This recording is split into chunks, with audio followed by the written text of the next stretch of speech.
Kahit wala tayong kapansanan, darating din naman ng panahon na hihinaan tayo. Magkakasakit din tayo, mararatay din tayo. Kahit gusto nating lumakad, hindi na tayo makakalakad. Kahit anong pilit natin, hindi na tayo makakakita. Mawawala ang pang-amoy, unti-unti. Kaya ngayon pa lang, magtanim na tayo ng mabuti. Lalong-lalo na sa mga mas nangangailangan ng ating buti. Sa mga taong walang-wala, sa mga taong kapos, maging sa mga taong may kapansanan. Upang umani din naman tayo ng kabutihan kapag tayo naman ang nangangailangan. Remember na kung anong itinatanim natin, yun ang ating aanihin.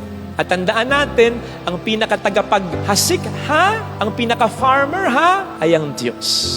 Kaya kung ano ang hindi maiganti sa iyong kabutihan ng iba, ang Diyos ang siyang gaganti sa iyo. Lalo pat siya naman ang nagsabi, ano mang gawin mo sa isa sa maliliit na ito, sa mga walang-wala, sa mga may kapansanan, sa akin mo ginawa.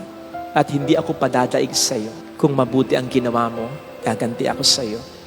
Ipaparamdam ko sa iyo na nakita ko ang ginawa mo at mas mabuti ako.